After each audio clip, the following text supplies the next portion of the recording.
I have found two fabulous friends for the night. They are fierce.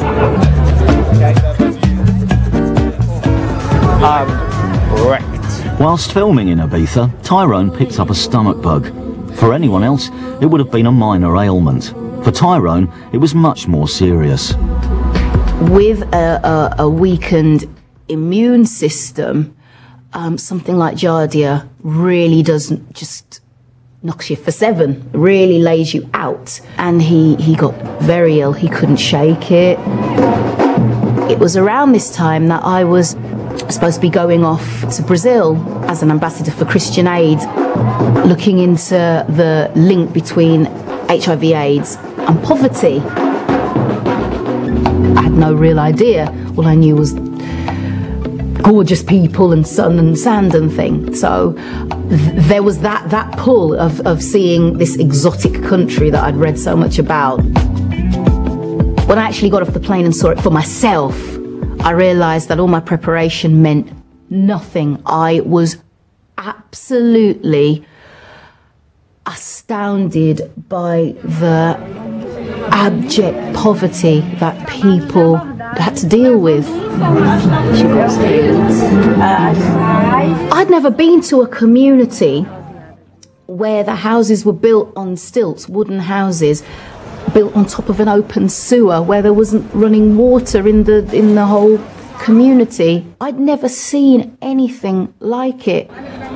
It was the most distressing, upsetting, and head-spinning experience. I can't put into words how every single day would physically drain me and make me go back to the hotel and weep.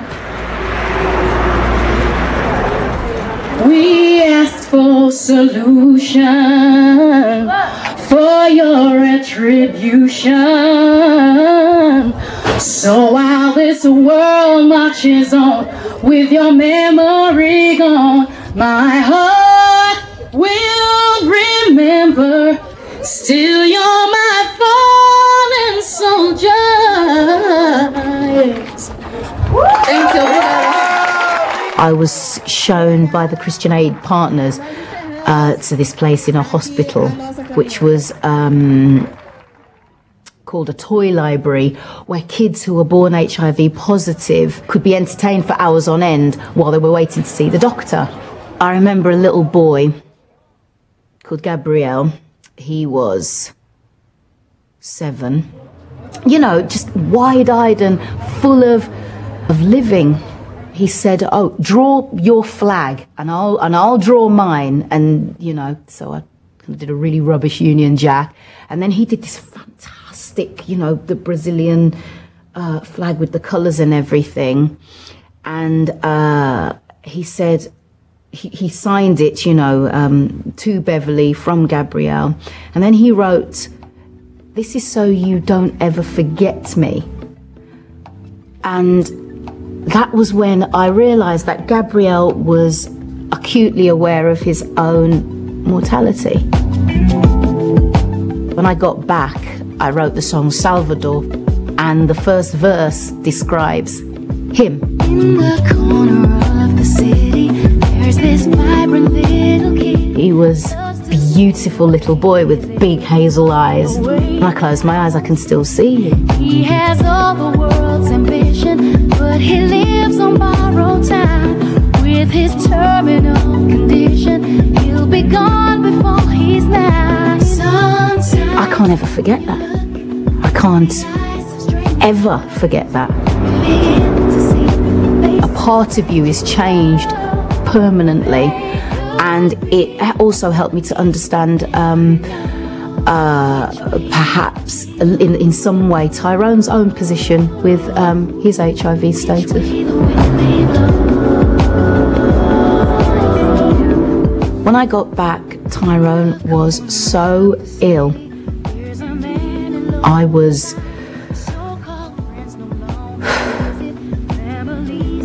for the first time I was frightened.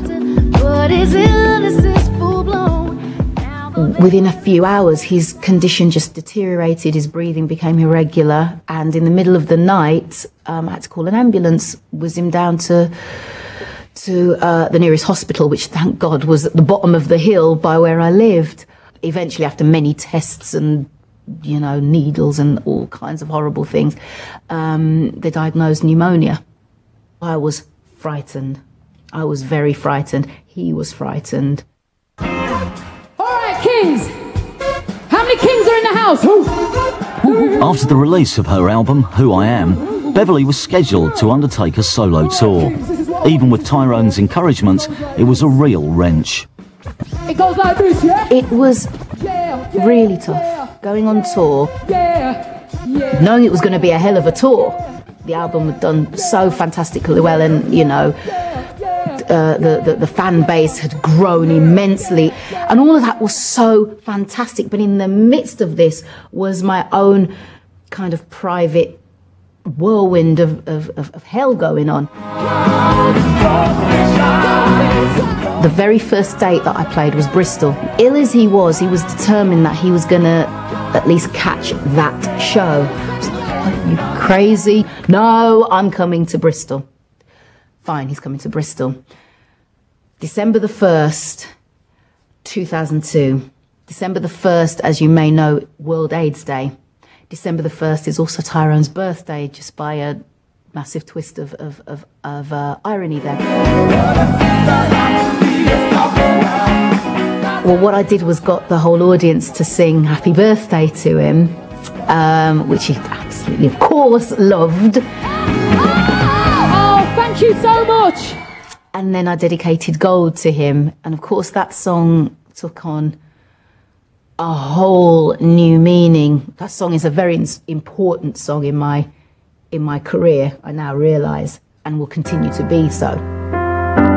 1, 2, 3. Gold was inspired after a relationship went sour, and Beverley sought consolation from a best girlfriend.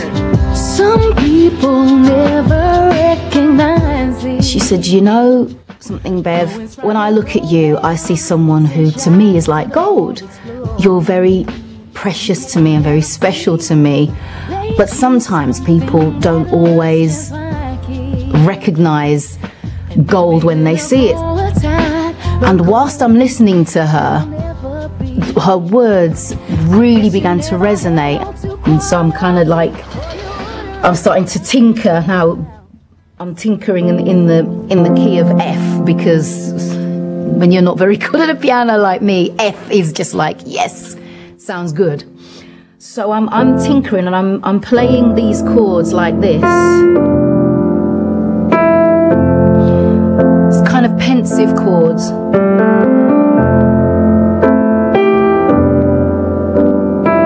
And I'm thinking about the lyrics, and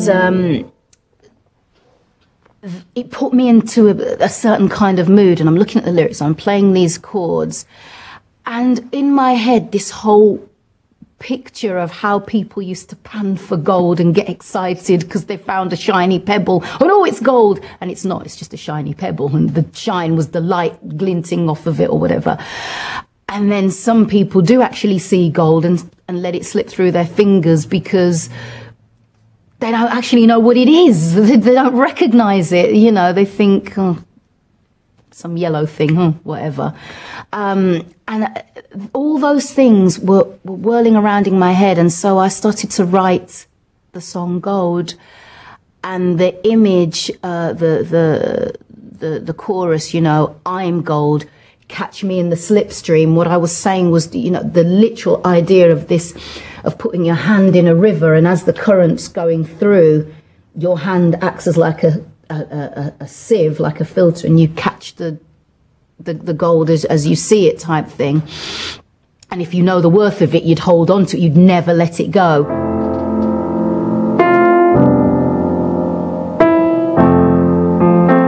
The meaning of that song just kept growing and growing and growing. So many people took it to mean so many different things in addition to its original meaning.